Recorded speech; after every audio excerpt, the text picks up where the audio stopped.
Amen. Happy birthday ni Chari bukas. Ha? Happy birthday. At ngayon po, magandang gabi sa inyong lahat. Kasama po ang mga kapatiran natin sa Victory Fundamental Baptist Church. Ganon din po ang Living Water Baptist Mission, Matsumoto, Nagano Ken. Well, natutuwa po ako, hindi ko ma-imagine. Nakakumpleto po ako ng buong January. Parang gusto ko, kumpletuhin ko na rin ang buong February. Okay, so, hindi ko talaga ma-imagine po yun, ano? Imagine lahat ng ating pong pagsasama-sama ngayong January. Kasi last na po ito, di ba? Last na ito para sa month of January. Kasi sa Sunday, February 2 na po. So, pwede na uli akong umalis ng umalis. Ano po? Dahil tapos na ang January. But this coming Sunday, I am very excited because in the morning, and please mga kapatid, be here by 8 a.m. Okay? Kung sa outing kaya yan, lalong kaya sa worship yan. Kung kaya sa outing yan, lalong kaya sa service yan. Amen? Hindi po ako nagpipreach, nag-a-announce po ako. Ano? So, mga kapatid, alas 8 po ng umaga kasi gusto po natin na samantalahin po yung pagkakataon. Para may idea po kayo, doon po sa 8 o'clock na yon, nasa sa inyo na yan, kung gusto nyo pong pagpalain. Kasi ang simula po natin, dahil Family Sunday po yan, yung 8 o'clock po, usapang mga magulang po yan, na pangangasiwaan at pangungunahan ng ating speaker. Tapos yung usapan namang mga anak, okay? So, ibig sabihin, yung hindi mga magulang, ako naman po ang magtuturo at ang magbibigay ng lesson po sa inyo. Ibig sabihin, divided session po yan sa 8 a.m.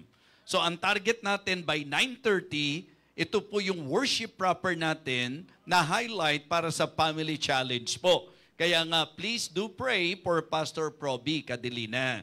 Siya po ay from Lawag, sa Hosanna Bible Baptist Church. God is doing great in their ministry and I know that God will surely use him sa ating pong napakahalagang event na ito. Sinamantala ko siya kasi evangelistic po ng morning, dyan po sa Victory. Okay? And in the afternoon, ayan, ito po yung support naman natin para sa anniversary celebration po ng Victory Fundamental Baptist Church. Napakadakila ng Diyos kung paano po siyang gumagawa sa gawain. Alam po natin na sa karanasan po nila, hindi po naging madali, hindi po naging magaan, na sila po ay mawalan po ng pastor. At ako po'y nagpapasalamat sa privilege na ibinigay ng Panginoon sa inyo pong lingkod para somehow sila po ay matulungan at makarecover. And I can say that God is doing good doon din po sa gawain sa Victory. And this coming Sunday, celebration po yan. Sa hapon po ang celebration po para sa anniversary mismo ng Victory Fundamental Baptist Church. Kaya kayong mga nandyan sa Japan, kung makakarating kayo, welcome po kayo. At alam ko magiging masaya po ang Victory Fundamental Baptist Church. So, tuloy-tuloy po yan . Yun po yung, kumbaga, introductory po natin sa ating pong Family Month. Sapagkat the following Sunday, kasama naman natin ang pamilya po ni Pastor Bong Bernales at kasama rin si Preacher Jesse Bernales at ang kanilang pamilya. Yun po, halos yung maghapon natin, talagang fellowship po yan, kumpleto po yan. Kaya please do pray that the Lord will bless our activities, especially para sa mga pamilya. Kaya kung kayo po ay magpapamilya, napakagandang Sunday nito para sa inyo. Kung kayo naman po ay buong pamilya, ang gandang pagkakataon din po para sa inyo. At kung kayo po ay walang pamilya, abay magsimula na kayo. Ho? Magsimula na kayo. Pero siyempre, in His time. Okay?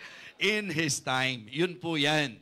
So tapos, siguro po, alam naman ng lahat yung nangyari po kay Nanay Maan. So please, continue to pray for her. Medyo, yung ganda hindi naman naapektuhan. Ayon doon sa mga tinanong ko nung nakita nyo. Pero ang totoo niyan, siya po ay talagang kumukonsulta at kailangan po ng treatment po talaga sa kanya. Please, ipag-pray po natin sapagkat hindi kumpleto ang precious rubies kapag ka po wala si Nanay Maan. Tapos, hinihiling ko rin po sa inyo, alalahanin niyo po si Jason Rosare. May kinalaman sa lungs or pneumonia. Basta ang pinagpe-pray ko po, yung kamay ng Diyos na umabot sa bata.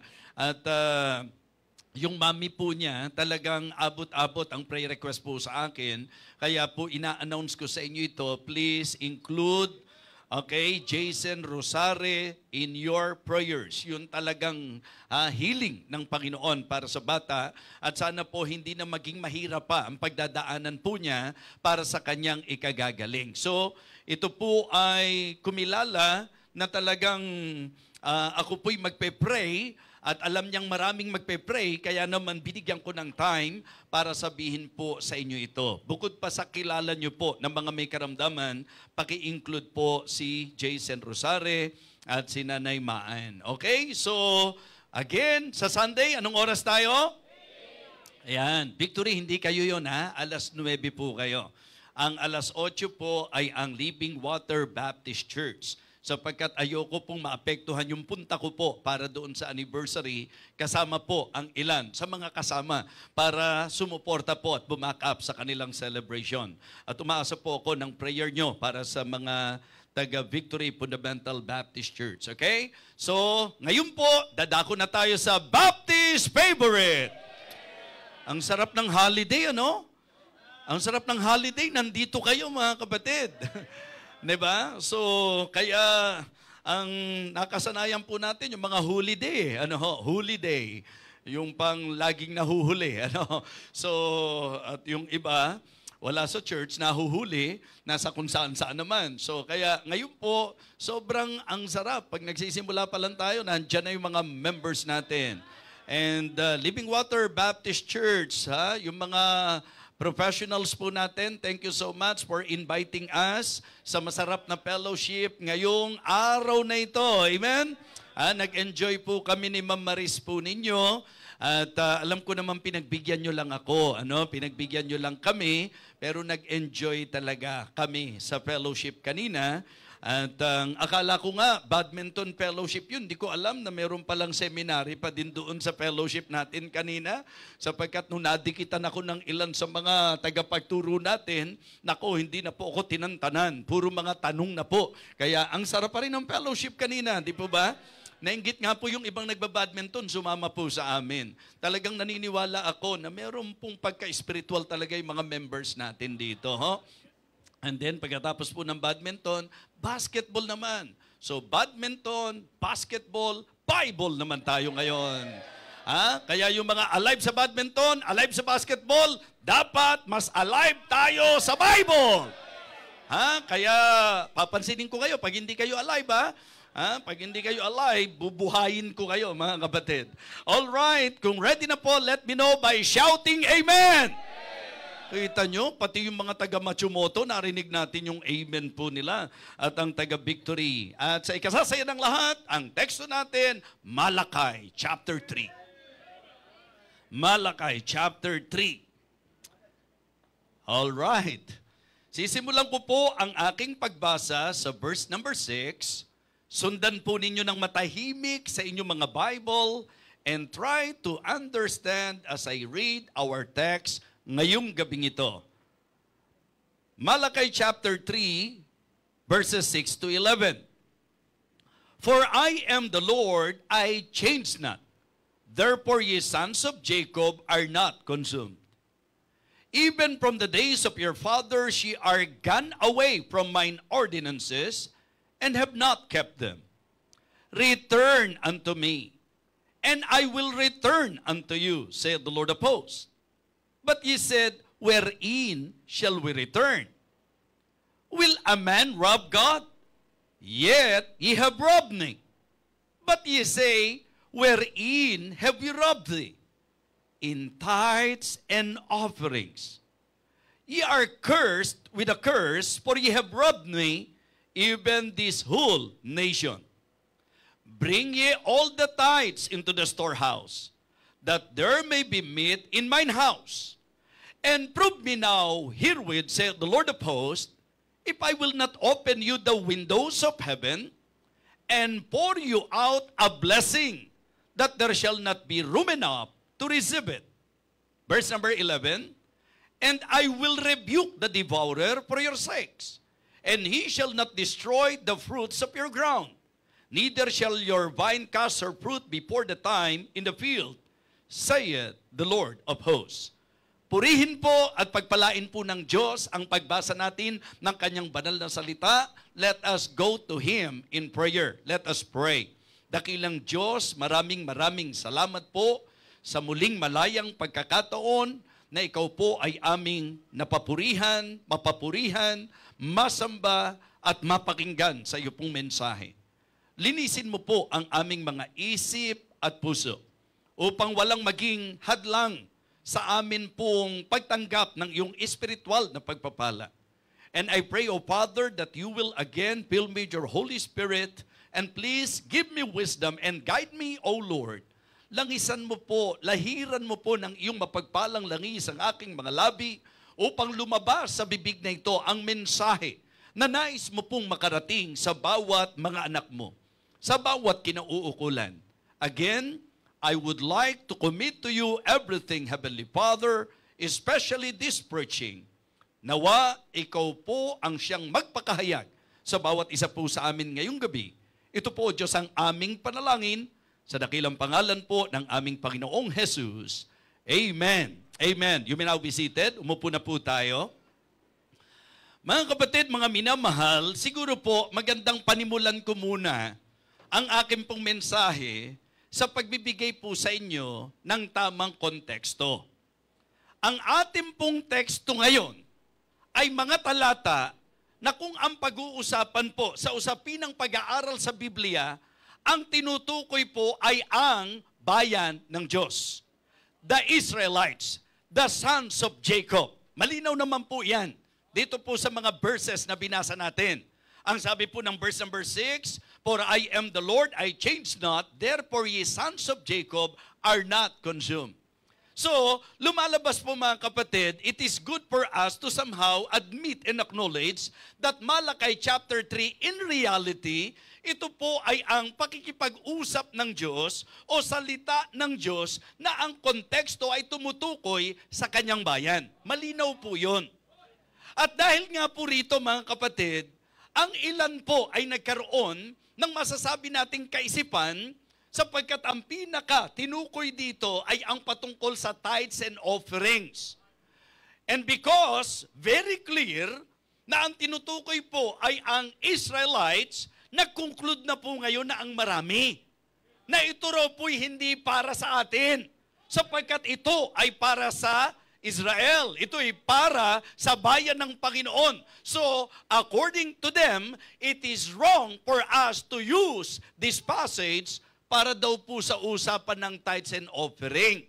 Ngayon po, as I establish my point to you, let me somehow express to every one of you my stand and my view.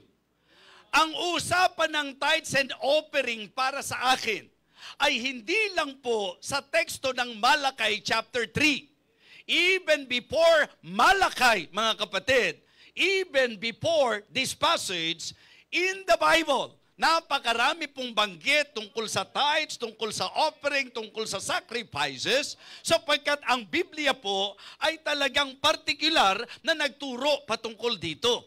Hindi ba niliwanag ko nga po sa inyo na kung tutusin po, bago pa si Moses, ang practice ng tithing ay practice na po ng mga godly people. At ang isa sa hindi po mako-question ay ang halimbawang ipinakita po ni Abraham at ng ilan pa sa turo ng banal na kasulatan. So kaya ngayong gabi mga kapatid, the only reason why I consider this passage sa tamang konteksto na ito po ay usapan o pakikipag-usap ng Diyos sa kanyang bayan. Okay? So hindi po natin yon kukwestiyonin. Hindi po natin mamaliin na ang idea o ang konteksto ng Malakay chapter 3 ay ang pakikipagniig at pakikipag-usap ng Diyos sa kanyang bayang pinili, mga kapatid. And the Lord used Prophet Malakay to somehow talk to them and confront them. Amen? Yan po sa opening chapter pa lang.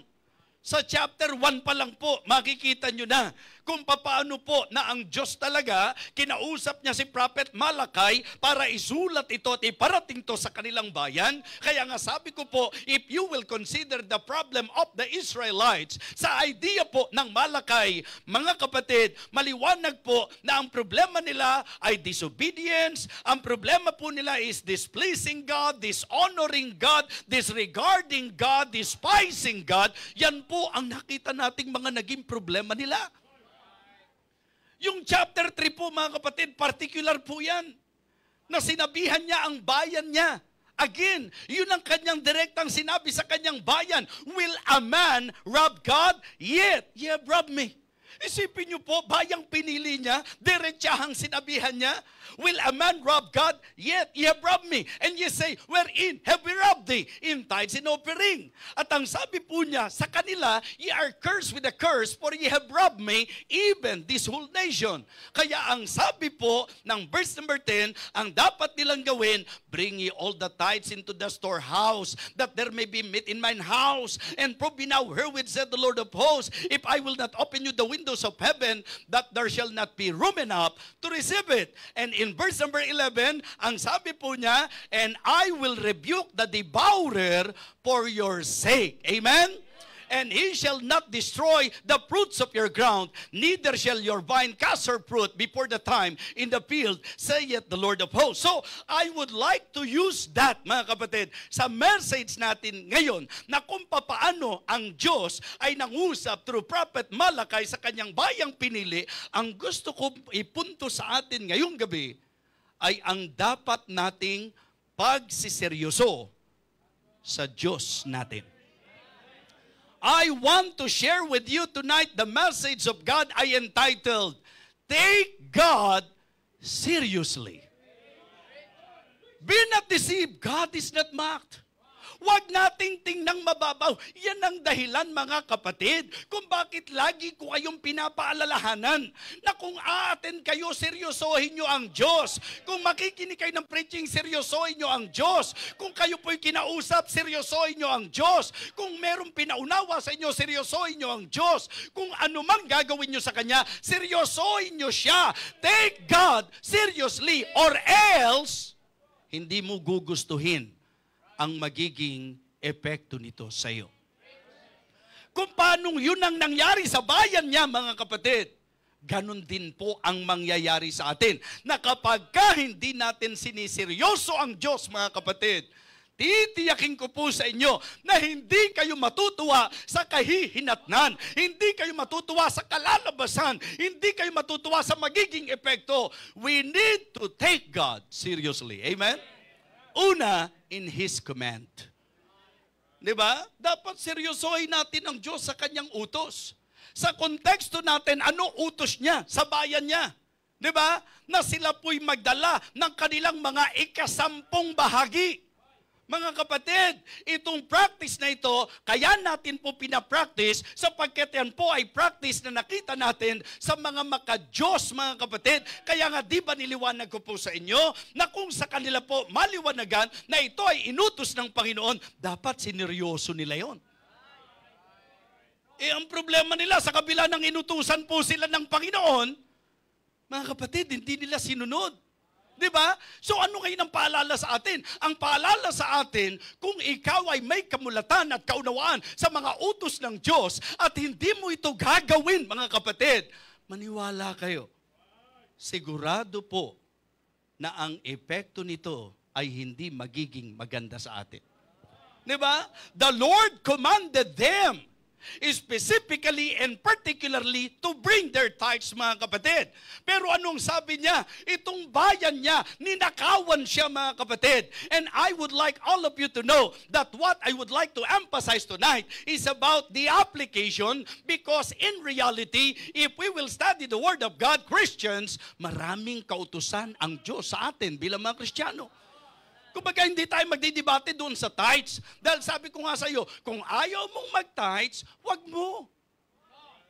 Hindi ako mamimilit ng kahit sino pa man. Di ba? Kung yun ang paniniwala mo, ikaw yan. Pero sasabihin ko sa iyo na hindi ko naman kailangan ng utos para gawin yan, sapagkat nakita ko na kung makadiyos ako, gayahin ko. Yan ang ginagawa ng mga makadiyos. Amen? Now, ito ngayon ang problema. Ang utos naman sa Bible, hindi po tithing lang.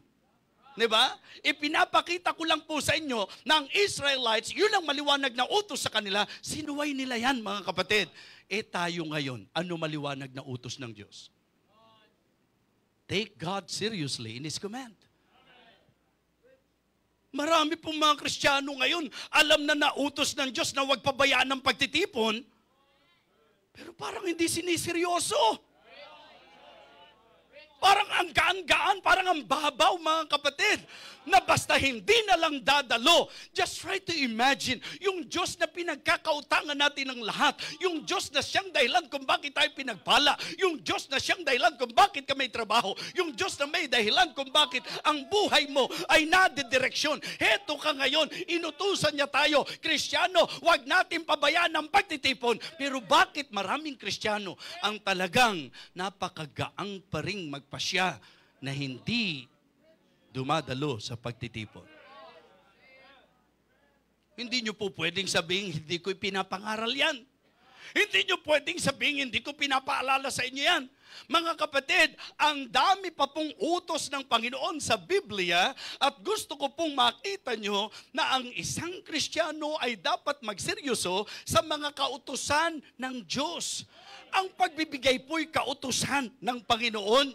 Yan po, mga kapatid, yung paglilingkod po natin, yung kung papaano na dapat tayo'y humayo, yan po ay mga kautusan ng Diyos sa atin. At ang sinasabi ko ngayon, kung Kristiyano ka, you need to take God seriously, particularly in His command, or else, like what happened to them, yan din po ang po pwede mangyari sa atin.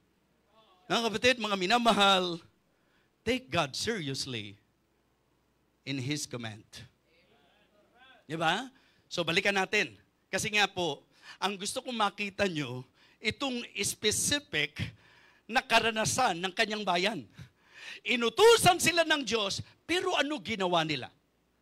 Imagine yung word na ginamit. Nagugulat lang ako sa mga pastor na gumagamit nito nang walang ingat Ano po?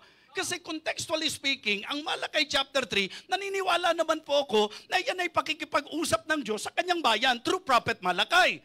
Mga kapatid, di ko kinokontra yun. Naniniwala ako na contextually speaking, for the Israelites yan. Pero yung sasabihin nyo na ang tithes ay para sa Israelites, yun po ang hindi ako sumasang-ayon.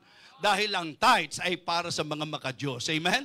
Ang mga kumikilala na lahat ng bagay sa buhay natin bigay ng Diyos, yung mga kumikilala na ang pagpapala ay galing sa Diyos, yung kumikilala na kaya tayo meron dahil sa Diyos, mga kapatid, marapat lang na tayo po ay magbalik sa Panginoon ng mga bagay na dapat kilalanin natin na para sa Kanya. Amen? So kaya ang gusto ko lang, kunin natin yung aplikasyon. Sa kontekstong ito, inutusan sila, pero hindi sila nakinig. Di ba? And because of that, ano nangyari? Di ba? Ano nangyari? Tingnan niyo po ang sabi ng verse 8 and 9. Verses 8 and 9. Will a man rob God? Yet ye have robbed me. And you say, wherein have we robbed thee? In tithes and in offering.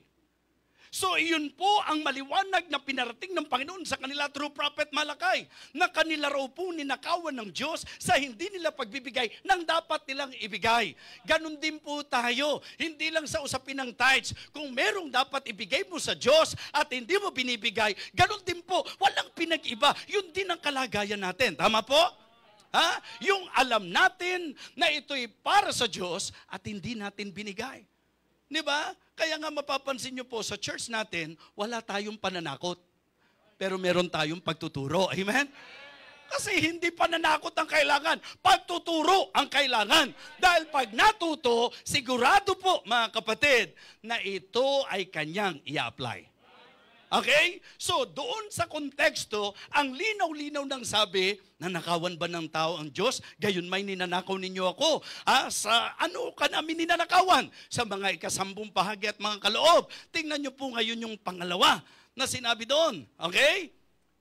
Yung consequence. Take God seriously in the consequence of our disobedience. Yung konsekwensya, huwag niyong babaliwalain. May inutos ang Diyos, hindi mo ginawa. Sigurado yan mga kapatid, may magiging epekto sa iyo yan. Okay? Ngayon, ang tawag doon, konsekwensya. Yung konsekwensya ng hindi mo pagsunod. Yung masamang resulta ng hindi mo pagsunod. Dahil hindi nila sinunod ang kalooban ng Diyos, ang sabi ng verse number 9, ano ang naranasan nila? Ano ang ipinaranas sa kanila? Ye are cursed with a curse, for ye have robbed me, even this whole nation. Mga kapatid, titingnan nyo bang magaang yon? Ha? Yung dahil sa pagsuway natin, yung dahil po sa hindi natin pagsunod, ano ang sabi? Hindi ba sa pangkalahatan, ganyan po ang Diyos. Nililiwanag ko lagi sa inyo yan. Sa Deuteronomy chapter 11, beginning verse number 26, niliwanag na ang pagsuway, tiyakan na ang kahihinatnan, salot. Hindi lang sa usapan ng tithes. Kung ikaw ay sumusuway sa Diyos, hindi mapapabuti po ang buhay mo. Kung ikaw ay sumusuway sa Diyos, tiyak na mapapariwara ka. Kung ikaw ay sumusuway sa Diyos, tiyak na may hindi magandang ibubunga ang pagsuway mo. Dahil hindi po magiging makatotohanan at tila hindi makatwiran kung sumunod ka man o hindi. Maganda pa rin ang kahihinatnan. Kaya ang sabi po sa Deuteronomy chapter 11, beginning verse number 26, Behold, I have set before you this day a blessing and a curse. A blessing if you obey the commandment of the Lord your God, which He command you this day. So yun po yun. Anong kasunod? And a curse if you will not obey. Sumpa kapag hindi ka sumunod. So at yan ay naging totoo sa kanila. Ba't naman hindi magiging totoo sa atin? Di ba? Mga kapatid, hindi ba niliwanag ko sa inyo na ang sabi po ng talata, balikan niyo po yung Malakay 3:6. Hindi ba sinasabi dyan na akong Panginoon, hindi ako nagbabago? Alangan naman yung bayan niya, pag sumusuway, sinasalot, may konsekwensya. Alangan naman tayo, kapag kasusuway, okay lang. Alangan naman tayo, pag susuway, okay lang din. Okay lang ang magiging kalagayan po natin. Mga kapatid, kung paanong sila po ay nakakaranas ng konsekwensya ng pagsuway, I am telling you ngayong gabing ito, the same thing with us, na kung susuway tayo, mga kapatid, may konsekwensya ang bawat pagsuway. Mga kapatid, take God seriously sa usapan ng command. Take God seriously sa usapan ng consequences or even chastisement. Di ba? Pagka ikaw, inaani mo yung konsekwensya, mag-isip-isip ka na. Hindi ka pwedeng manalo sa Diyos. Hindi po pwedeng sumuway ka sa Kanya at iririp mo yung consequence, tapos magmamatigas ka pa, tapos magmamagaling ka pa, tapos magmamalaki ka pa, magre-rebelde ka pa. Hindi makatutulong sa iyo yan. Sapagkat yung konsekwensya at palo ng Diyos, ang pinakamagandang magagawa mo dyan, bigyang pansin mo yan, seryosohin mo yan, at magpasya ka na iayos mo ang dapat mong iayos. So take God seriously. Una, sa command. Pangalawa, sa chastisement. Sa consequences. Pangatlo, mga kapatid, sa kanyang counsel. Take God seriously in His counsel. Hindi ba? Ang sabi ng verse number 9, kayo'y sinalot, kayo'y sinumpa, kasi hindi kayo sumunod, kasi ninakawan nyo ang Diyos. Yan ang sabi ni Prophet Malakay na pinasasabi ng Diyos sa kanila. So dahil dyan, malinaw, ye are cursed with a curse. Ang sabi ng Bible. Kaya ano ngayon ang payo niya? Verse 10. Bring ye all the tithes into the storehouse, that there may be meat in mine house. And prove me now, herewith, said the Lord of hosts, if I will not open you the windows of heaven and pour you out a blessing that shall not be room enough to receive it. Mga kapatid, tingnan nyo yung payo. Di ba? Pag ikaw namamali, pag ikaw nalilihis, pag ikaw ay nagsasuffer ng konsekwensya, makinig ka na doon sa payo na makatutulong sa iyo para makabangon ka, para mapaayos ka, para mapagpala ka. Mga kapatid, mga minamahal, sinasabi ko po sa inyo na napakarami pong mga Kristiyano kung aamin lang at magpapatotoo lang sa ating mga panahon ng pagsuway, tayo mismo nagsasuffer ng konsekwensya nito. Tama? Kasi kung anak ka ng Diyos talaga, papaluin ka niya pag mali. Hindi po pwede na ang anak masuwayin, pababayaan lang ng magulang. Mga kapatid, lalo na ang Diyos. Hindi po pwedeng susuwayin mo siya, pababayaan ka lang niya. Tiyak na papaluin ka. Tiyak na maririp mo yung consequence ng pagsuway mo sa Kanya. Walang susuway sa Diyos na mapapayos ang buhay. Walang susuway sa Diyos na gaganda ang direksyon. Ang bawat sumusuway sa Panginoon, napapasama, nasisira ang buhay. At ngayong gabi, napagandang pagkakataon na mapaalalahanan po tayo, hey, take God seriously in His counsel. Ang payo ng Panginoon, sundin mo na siya. Ang payo ng Panginoon, gawin mo na ang dapat mong gawin upang maalis ang salot, upang maalis ang sumpa, upang ikaw ay makabangon sa konsekwensya sapagkat yan po ang nais ng Panginoon sa atin. Kapatid, take God seriously in His counsel. Ano ba magandang payo? Kapag ka nalihis ka, di bumalik ka. Di ba? Yun po ang mahalagang payo. Tingnan nyo pong muli. Balikan nyo yung teksto natin. Mula verse number 6. Okay? Mula po verse number 6. Tuloy-tuloy po ang gagawin natin pagbasang muli para mapamilyar kayo ng gusto sa naging talata natin. Ang sabi niya, I am the Lord. I change not. Therefore, ye sons of Jacob are not consumed. Okay? Verse number 7. Even from the days of your fathers, ye are gone away from mine ordinances, and have not kept them. Ang sabi niya, return unto me, and I will return unto you. Amen? Yun naman ang napakaganda sa Diyos.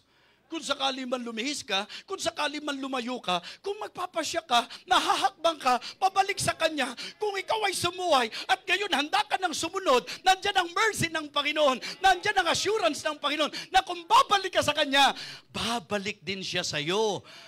Kumbaga sa idea po ng New Testament, ang sabi po, draw nigh unto God and He will draw nigh unto you. Cleanse your hands, ye sinners, and purify your hearts, ye double-minded. So napakaganda po. Kung titignan nyo po, ang sabi niya again in verse number 7. Verse number 7, Malakay chapter 3 mga kapatid. Ang ganda-ganda po, even from the days of your fathers, ye are gone away from mine ordinances and have not kept them. Return unto me, and I will return unto you, said the Lord of hosts. But ye said, wherein shall we return? At saka po niya tinanong, will a man rob God? Yet, ye have robbed me. So the good thing about our God is that, pinakikita naman niya sa atin eh. Ito yung naging problema mo. Ito yung naging pagsuway mo. Dati faithful ka sa pag-attend. Dati faithful ka sa paghayo. Dati faithful ka sa pagbibigay. Dati faithful ka sa pagsiserve. Dati faithful ka sa lahat ng ginagawa mo para sa akin. Kamusta ka na ngayon? Hindi ba lumihis ka na? Yung dati mong ginagawa, hindi mo na ginagawa? Hindi ba napakalayo mo na? Kung ikaw ay magpapatuloy dyan, magpapatuloy din ang konsekwensya niyan sa buhay mo. Pero sa payo niya, bumalik kayo sa akin, babalik ako sa inyo. Sa payo niya, bring ye all the tithes into the storehouse, that there may be meat in mine house, and prove me now, herewith, said the Lord of hosts. Makikita nyo po dyan, we also need to take God seriously in His challenge. Yes! That is exactly what He meant nung sinabi po niya, mga kapatid, di ba? And prove me now herewith, said the Lord of hosts. Kumbaga, pagka tayo po ay magbibigay pansin, if God is challenging us to do things, to do right, mga kapatid, then do it because I believe God will perform kung ano yung kanyang ipinangako. Sabi ng Panginoon sa kanila, and prove me now herewith, said the Lord of hosts, if I will not open you the windows of heaven and pour you out a blessing that shall not have room enough to receive it. Are you listening? Ha? Naintindihan niyo ang sinasabi ko? Ha? Kung ikaw man ay nagsasuffer ngayon, kung ikaw may sumablay na, kung ikaw may nalayo na, kung ikaw may nadapa na, kung ikaw man ay nakasuway na sa Kanya, ang payo niya, balik tayo sa Kanya, at ang hamon niya, tingnan nyo kung hindi ko kayo pagpalain kapag kayo ay nagpasyang bumalik sa akin. Amen? Mga kapatid, ang dapat maintindihan natin, kung may lalayuan ka, wag Diyos. Kung may susuwayin ka, wag Diyos. Kung may siseryosohin ka, Diyos yun. Seryosohin mo siya sa utos niya. Seryosohin mo siya doon sa talagang magiging konsekwensya ng hindi mo pagsunod sa Kanya. Seryosohin mo siya sa palo niya sa atin. Seryosohin mo siya sa payo niya sa atin. At seryosohin mo siya sa hamon niya sa atin. Mga kapatid, di ba? Take God seriously in His challenge. Gusto ko pong bigyan ng emphasis sa inyo, mga kapatid, ang message na ito. Kasi that is very striking. That is very striking to me when God said to them, hey, prove me now herewith. Kasi sometimes ganun tayo eh. Merong dalawang isipan, merong pong pag-aalilangan, medyo reserved tayo, medyo tentative tayo. Hey, God is challenging us. Subukin mo siya. Subukin natin ang Panginoon. And you know what? Pag ikaw ay nagbigay pansin sa challenge ng Panginoon, then mapapatunayan mo that our God is true to His promises, and our God is always true to His words. Kung ano yung sinasabi niya. Ha? Huwag niyo pong ialis sa isip po ninyo na ang problema po dito sa panahon ni Prophet Malakay, magaang sa kanila yung pag-disobey. Magaang sa kanila na nadidisplease ang Panginoon. At baliwala sa kanila na nadidespise nila, nadidisregard nila ang Panginoon. Remember, when God rebuked them sa chapter 1 through Prophet Malakay, ang sabi po niya, a son honoreth his father, and a servant his master. Then if I be a father, where is mine honor? And if I be a master, where is my fear? Said the Lord of hosts, O ye priests that despise my name. Mga kapatid, magaang mo bang tinitingnan na nasusuway mo siya? Magaang ba ang iyong pagtrato doon sa nadidisplease mo siya? Mga kapatid, gusto kong sabihin sa inyo na itong buwan ng Enero, yung pong sinalansang mensahe ng Panginoon sa atin ay pawang panggising sa ating pong mga panglalamig, sa ating pong mga paglihis, sa ating pong mga paglayo, sa ating pong pagtinging mababaw sa mga bagay na ukol sa Diyos. Bumalik tayo doon sa kaisipan na kapag ka Diyos ang pinag-usapan, seryoso tayo dyan. Seryoso tayo sa pagdalo. Seryoso tayo sa pagsiserve. Seryoso tayo sa paghayo. Seryoso tayo sa pagtuturo sa mga bata. Seryoso tayo sa pagbibigay. Seryoso tayo sa ministeryo. Seryoso tayo sa pag-awit. Seryoso tayo sa lahat ng bagay na ginagawa natin para sa Panginoon, sapagkat yan po ang magdadala sa atin sa pinagpalang buhay. Hey! Take God seriously. Kaya umaasa ako sa message na ito. Kung sakali mang nakarating na tayo sa kalagayan ng spiritual nating buhay, na ang babaw-babaw na para sa atin ng mga bagay na ukol sa Diyos, na parang ang gaan-gaan na ng trato natin sa mga bagay para sa Kanya. Kung tayo po ay panatag na sumusuway na talagang para sa atin, magaang na tayo po ay nakalihis na at hindi na katulad nung dati mga kapatid, nagsusumamo ako sa iyo, bumalik ka sa Panginoon. Amen? Isipin niyo po yung mga patotoo ng mga mananampalataya na nanindigan sa Diyos, na sumunod sa Diyos, kung paano sila po ay pinagpala ng Panginoon. Panay ang hingi ko po ng karunungan sa Diyos para sa mga mensahe na dapat makarating sa bawat isa po sa atin. Malinaw po ang teksto natin. Sa pakikipag-usap ng Diyos sa kanyang bayan through Prophet Malakay, ang nakita ko pong mahalagang aral dito at mensahe dito, Christians, take God seriously. In His command, in His chastisement, in His counsel, and in His challenge. Masarap pa rin makakita ng mga Kristiyano na tinatablan. Yung sensitive pa din. Di ba? Masarap pa rin mga kapatid na makakita sa panahon natin ngayon na kahit nasa kalamigan na ang marami, may mga Kristiyano pa din na naaapektuhan pa rin ng salita ng Diyos, na tinatablan pa rin ng kapangyarihan ng salita ng Diyos, ng talas ng salita ng Diyos. Ibalik natin yan mga kapatid, sapagkat naniniwala po ako na dyan tayo pagpapalain ng Diyos. Sabik ang Diyos. Sabik ang Diyos sa kung sino ka dati. Sabik ang Diyos sa kung ano ka dati. Sabik ang Diyos sa mainit na paglingkod mo sa Kanya. Sabik ang Diyos doon sa mainit na pagbibigay mo ng buhay mo sa lahat ng ginagawa mo para sa Kanya. Sabik ang Panginoon dyan, mga kapatid. Pero katulad ng Kanyang bayan, posible po na baka hindi po natin nasiseryoso ang Diyos. Kala nila ganun lang yon. Sa kabila ng 100% na ine-enjoy nila, yung ba namang 10% pangihinayangan nila at hindi nila gagawin?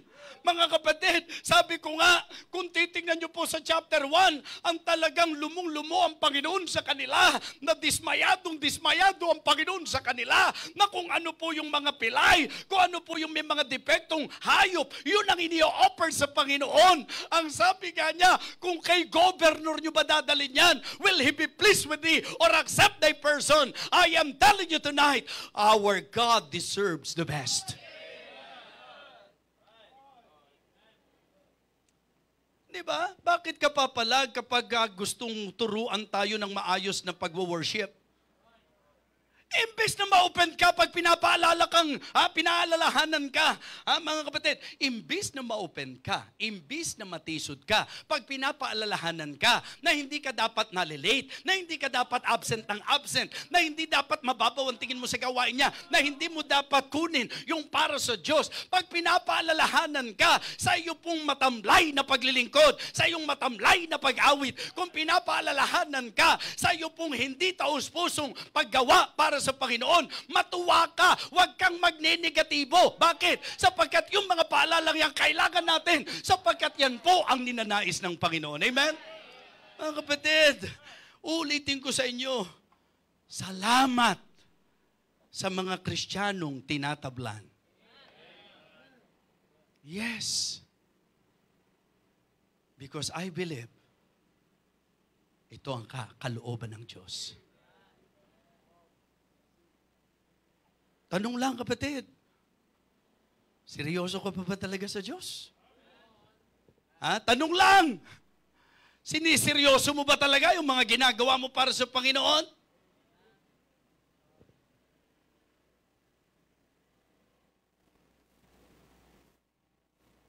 Kaya nga nililinaw ko sa inyo, kung akong tao, pag nakikita kong matamlay kayo, pag nakikita kong parang wala kayong sarili, parang walang sarili tuloy, wala kayo sa sarili, habang sumasamba,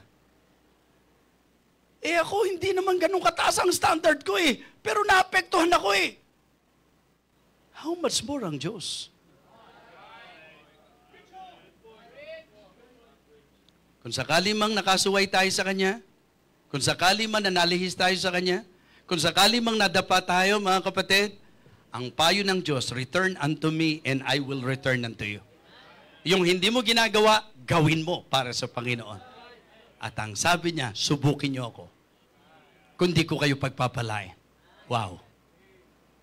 Ang susi lang, take God seriously. Tumayo po tayong lahat.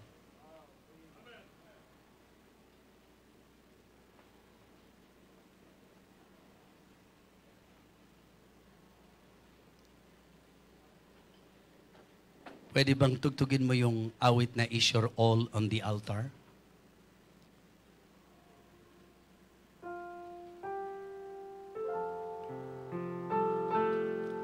Minsan kasi gusto natin maayos ang buhay natin, pero ang problema nasa pagsuway tayo. Gusto natin maganda yung ine-enjoy natin sa buhay natin, pero lihis tayo sa Diyos at sa Kanyang kautusan at kalooban. Ang lahat ay magandang magsimula sa lubusang pagsusuko ng sarili sa Diyos.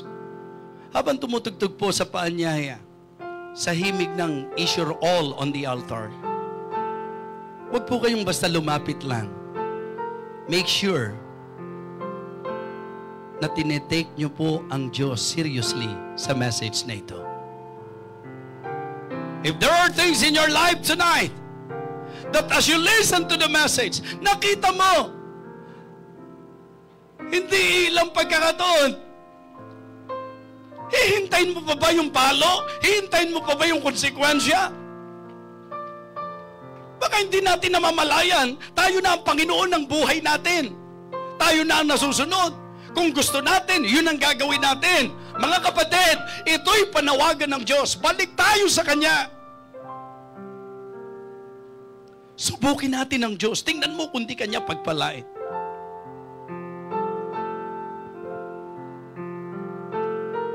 Abot-abot ang panalangin ko sa Diyos na talagang bigyan niya ako ng mga mensahe na talagang aabot sa kalagayan ng bawat isa sa atin. Alam ko namimiss ng Panginoon yung ganong panahon na happily you're serving Him, obeying His command. Alam ko sa bigang Panginoon, doon sa napakasiglang paglilingkod natin at pagsamba natin, alam ko sa bigang Panginoon, doon sa talagang matibay na konbiksyon at dedikasyon natin, I know na yan po ang hinahanap ng Panginoon. Kaya naman ang payo niya, kung sakali mang nalis ka, kung sakali mang nalayo tayo, ang payo niya, balik kayo sa akin. Return unto me and I will return unto you. Sige po, don't just come. Talk to God. Kausapin mo siya. Sabihin mo sa Panginoon ang tugon ng puso mo sa mensaheng ito. Don't take this message lightly. Katulad ng mensahe natin, take God seriously.